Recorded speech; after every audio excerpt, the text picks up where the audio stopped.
दोस्तों नमस्कार। आपका हार्दिक स्वागत है आपके अपने चैनल लीगल आई में। यह अंधकार से प्रकाश की ओर चलने की व्यवस्था का चित्रण करता है। आज हम विचार करेंगे कि जब प्रकृति ने हर जीव का भाग्य निर्धारित कर दिया है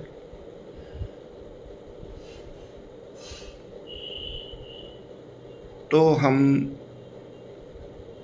ईश्वर की आराधना ही क्यों करें। जब कोई बदलाव नहीं आ सकता तो फिर उसके लिए प्रयत्न ही क्यों करें। लेकिन सच्चाई कुछ और है। उसने हमें ऋषि मुनियों के द्वारा ये समझाया है कि मैं तुम्हारे भाग्य को बदल सकता हूँ, बशर्ते तुम उस अनुपात में चलो जिस अनुपात की आवश्यकता है। वो अनुपात है क्या? वो अनुपात है जो हमारे शरीर में इंद्रियां कर्मेंद्रियां हैं और उनको जो अंदर की स्थूल बॉडी चेतन कर रही है उसका सही प्रयोग होना। जब वो सही प्रयोग में आती है तो हमारा चित्रण बदल जाता है। आप देखते हैं एक छोटा बच्चा जब पैदा होता है तो उसकी कुलमिलाट से उसकी माँ को पता लगता है। बाप भी नहीं समझ पाता कि इसको क्या परेशानी है। लेकिन जब बड़ा होता है तो तोतला बोलता है, माँ बाप दोनों समझ पाते हैं, पड़ोसी नहीं समझ पाता। जब सांप बोलता है तो दुनिया समझती है। यही स्थिति कुछ तपस्या की है। या तो आप इतने बच्चे बन जाओ, इतना समर्पण कर दो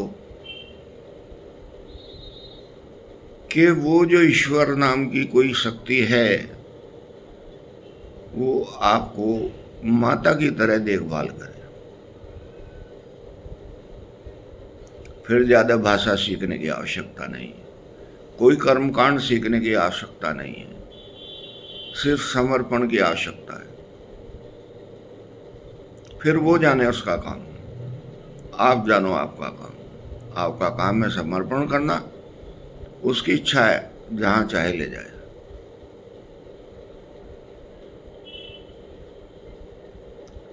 अगर आप तोतलेपन में चलते हैं तो भी आपका दायरा बहुत निश्चित है, क्योंकि उसमें माँ और बाप दो ही हैं। अगर आप विद्वता में चलते हैं तो आपको साइंस के अनुसार विद्वान होना पड़ेगा, जो प्रकृति के साथ विद्रोह करे और प्रार्थना करे और कर्म करे। आज जितने शोध हुए हैं वो विद्रोह करने के बाद, समर्पण करने के बाद, समाज की भलाई के लिए दिए हैं।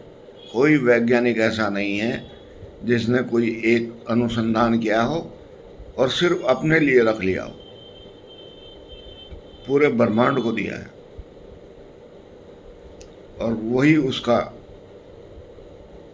प्रसाद है। और जब किसी आदमी को प्रसाद का चस्का लग जाता है उसको प्रेम की अनुभूति होनी शुरू हो जाती है, क्योंकि ये जो रस हैं ये सब प्रेम के ही रस हैं। इन्हीं से विद्वता आती है, इन्हीं से आपकी फ्रीक्वेंसी बदलती है, इन्हीं से आपकी ग्रहण करने की शक्ति बढ़ती है, इन्हीं से आपकी प्रसारण शक्ति आती है। और जब 10 आदमियों में बैठ के एक आदमी को सम्मानित जगह इस वजह से मिले कि उसके पास विद्वता है, तो उसको ईश्वर का शुक्रगुजार होना चाहिए कि उसने उसे इस काबिल बना दिया। इसका मतलब ये हुआ कि उसने शक्तियां तो दी हैं, परिवर्तन के लिए भी जगह दी है, लेकिन रास्ते इतने उलझे हुए हैं कि उनको ढूंढना थोड़ा सा मुश्किल हो रहा है।